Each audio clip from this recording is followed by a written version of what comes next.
नमस्कार दोस्तों, आज है तारीख 14 जनवरी 2025, दिन मंगलवार। चलिए आज भी कुछ ऐसी खबरों को देखते हैं जो शायद किसी न्यूज चैनल ने ये नहीं दिखाई होगी, क्योंकि इस वीडियो में जो खबरें हैं वो आपके यूपी से जुड़ी खबरें होने वाली हैं, जिसमें आम आदमी के लिए सरकार द्वारा लिए गए नए फैसले और नए स्कीम की, उसके साथ में बेरोजगार घूम रहे साथियों के लिए नए रोजगार की खबरों के साथ मौसम विभाग, बैंकों और स्कूलों में छुट्टियों के साथ एक नजर आपके भाग्य से जुड़ी राशियों पर भी इस वीडियो में देने वाले हैं। तो चलिए शुरू करते हैं आज की पहली खबर से।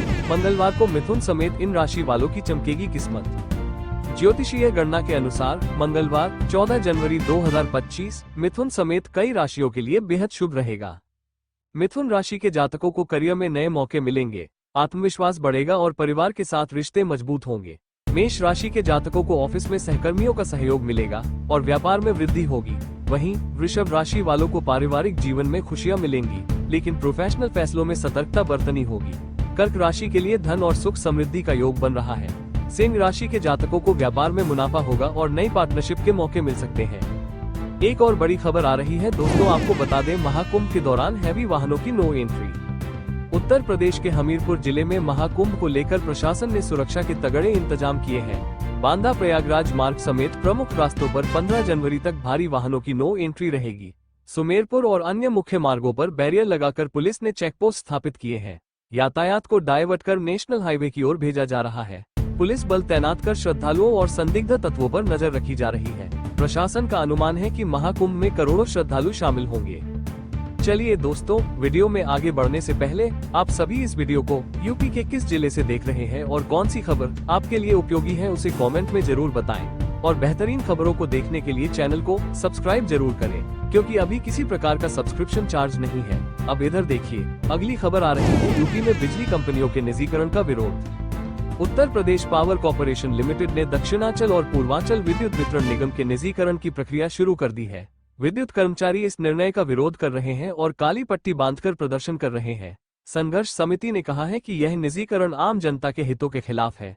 रविवार को राजधानी लखनऊ समेत पूरे प्रदेश में विरोध सभाएं हुई। कर्मचारी प्रबंधन पर निजी कंपनियों से मिलीभगत का आरोप लगा रहे हैं और आंदोलन जारी रखने की बात कह रहे हैं। चलिए नजर डालते हैं एक और बड़ी खबर पे। वक्फ बोर्ड पर सीएम योगी का बयान और सपा सांसद की प्रतिक्रिया। उत्तर प्रदेश के मुख्यमंत्री योगी आदित्यनाथ ने वक्फ बोर्ड को भूमाफिया बोर्ड बताया है, जिस पर समाजवादी पार्टी के सांसद अफजाल अंसारी ने तीखी प्रतिक्रिया दी है। उन्होंने कहा कि सरकार जनता के विश्वास पर खरा नहीं उतर रही और समय आने पर जनता जवाब देगी। सांसद ने महाकुंभ की व्यवस्था की सराहना की, लेकिन वक्फ भूमि विवाद पर टिप्पणी करने से इनकार किया। एक और बड़ी खबर आ रही है दोस्तों, आपको बता दें, टेलीकॉम सेक्टर में बड़ा बदलाव। टेलीकॉम सेक्टर में नए निवेश और सर्विस प्रोवाइडर का रास्ता साफ हो गया है। डिजिटल कम्युनिकेशन कमीशन ने नए टेलीकॉम एक्ट के तहत लाइसेंस ऑथराइजेशन फ्रेमवर्क को मंजूरी दी है। नई व्यवस्था के तहत वन नेशन वन ऑथराइजेशन लागू किया जाएगा। कंपनियों को अनिवार्य रूप से नए लाइसेंस रिजीम में माइग्रेट करना होगा। यह फैसला टेलीकॉम सेक्टर में प्रतिस्पर्धा और निवेश को बढ़ावा देगा। अब इधर देखिए, अगली खबर आ रही है। यूपी बोर्ड प्रायोगिक परीक्षा में बड़ा बदलाव। यूपी बोर्ड ने वर्ष 2025 की प्रायोगिक परीक्षाओं में पारदर्शिता सुनिश्चित करने के लिए नई प्रणाली लागू की है।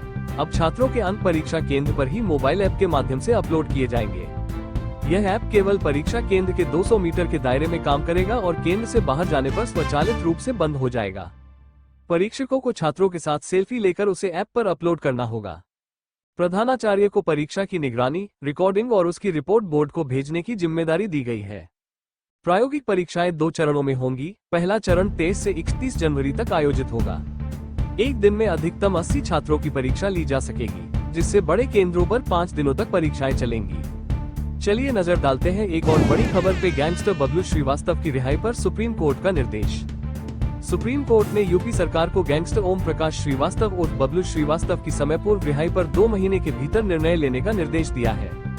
बबलू श्रीवास्तव ने 28 वर्षों से अधिक समय तक सजा काटी है और उसकी रिहाई पर भारतीय नागरिक सुरक्षा संहिता 2023 की धारा 473 के तहत विचार किया जा रहा है। कोर्ट ने कहा कि रिहाई से पहले सरकार को ये सुनिश्चित करना होगा कि आरोपी जेल में अच्छा व्यवहार कर रहा है और रिहाई के बाद शांतिपूर्ण जीवन व्यतीत करेगा। राज्य सरकार को केंद्र सरकार की सहमति के लिए याचिका 10 दिनों के भीतर भेजनी होगी और 4 सप्ताह में इस पर निर्णय लिया जाएगा। याचिका पहले संयुक्त प्रांत परिवीक्षा पर कैदियों की रिहाई अधिनियम 1938 के तहत दायर की गई थी, लेकिन इसे खारिज कर दिया गया था। सुप्रीम कोर्ट ने निर्देश दिया है कि याचिकाकर्ता को फैसले की जानकारी अनिवार्य रूप से दी जाए। ने इन मार्गों पर निगरानी बढ़ा दी है। एएसपी मनोज गुप्ता ने बताया कि सुमेरपुर से बांदा जाने वाले भारी वाहनों को महाकुंभ को ध्यान में रखते हुए नेशनल हाईवे की ओर मोड़ दिया गया है। बैरियरों पर ट्रैफिक पुलिस की तैनाती की गई है। ये कदम यातायात व्यवस्था को सुचारू रखने और श्रद्धालुओं की सुविधा के लिए उठाया गया है। अब इधर देखिए, अगली खबर आ रही है। यूपी एग्रीज परियोजना कृषि क्षेत्र में बड़ा बदलाव। उत्तर प्रदेश सरकार ने यूपी एग्रीज परियोजना के लिए विश्व बैंक के साथ समझौता किया है। मुख्य सचिव मनोज कुमार सिंह ने बताया कि यह परियोजना राज्य के उन 21 जिलों में लागू होगी जहां कृषि उत्पादकता कम है। इसके तहत किसानों को नई तकनीक और सुविधाएं दी जाएंगी। ये योजना लगभग 4,000 करोड़ रुपए की है, जिसमें 3,000 करोड़ रुपए का ऋण विश्व बैंक से लिया जाएगा।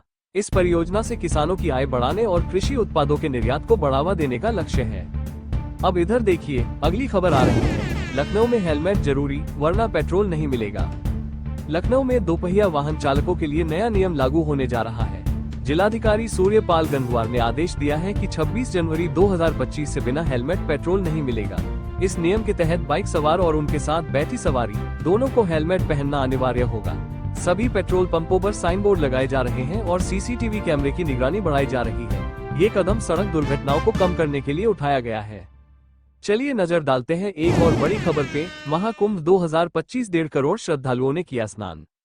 महाकुंभ 2025 के पहले स्नान पर्व पौष पूर्णिमा पर 1.5 करोड़ से अधिक श्रद्धालु प्रयागराज पहुंचे।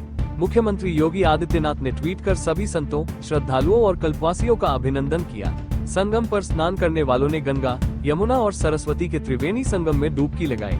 सरकार ने श्रद्धालुओं के लिए विशेष व्यवस्थाएं की हैं, जिससे स्नान और दर्शन सुचारू रूप से हो सके। एक और बड़ी खबर आ रही है दोस्तों, आपको बता दें, यूपी में पंचायत चुनाव कांग्रेस अपने दम पर लड़ेगी। कांग्रेस पार्टी उत्तर प्रदेश में वर्ष 2026 के पंचायत चुनाव में स्वतंत्र रूप से हिस्सा लेगी। प्रदेश प्रभारी अविनाश पांडेय ने बताया कि संगठन को 5 स्तरों पर बनाया जाएगा। इसके तहत बूथ से लेकर जिला स्तर तक समन्वय समितियां गठित की जाएंगी। उन्होंने कहा कि कांग्रेस जनता की उम्मीदों पर खरा उतरने के लिए पूरी तैयारी कर रही है। एक और बड़ी खबर आ रही है दोस्तों, आपको बता दें, संगम और काशी को जोड़कर नई धार्मिक नगरी बसाएगी यूपी सरकार। उत्तर प्रदेश सरकार प्रयागराज और वाराणसी को मिलाकर एक नई धार्मिक नगरी का निर्माण करेगी। नीति आयोग के सुझाव पर यह योजना बनाई गई है, जिसमें 7 जिलों को शामिल किया जाएगा। इसका क्षेत्रफल 22,393 वर्ग किलोमीटर होगा। इस क्षेत्र को धार्मिक, पर्यटन, औद्योगिक विकास और रोजगार के नए अवसरों का केंद्र बनाया जाएगा। जलमार्ग का उपयोग कर व्यापार और धार्मिक पर्यटन को बढ़ावा दिया जाएगा। चलिए नजर डालते हैं एक और बड़ी खबर पे। यूपी बोर्ड प्रायोगिक परीक्षा में बड़ा बदलाव। यूपी बोर्ड ने वर्ष 2025 की प्रायोगिक परीक्षाओं में पारदर्शिता सुनिश्चित करने के लिए नई प्रणाली लागू की है। अब छात्रों के अंक परीक्षा केंद्र पर ही मोबाइल ऐप के माध्यम से अपलोड किए जाएंगे। यह ऐप केवल परीक्षा केंद्र के 200 मीटर के दायरे में काम करेगा और केंद्र से बाहर जाने पर स्वचालित रूप से बंद हो जाएगा। परीक्षकों को छात्रों के साथ सेल्फी लेकर उसे ऐप पर अपलोड करना होगा। प्रधानाचार्य को परीक्षा की निगरानी, रिकॉर्डिंग और उसकी रिपोर्ट बोर्ड को भेजने की जिम्मेदारी दी गई है। प्रायोगिक परीक्षाएं 2 चरणों में होंगी। पहला चरण 23 से 31 जनवरी तक आयोजित होगा।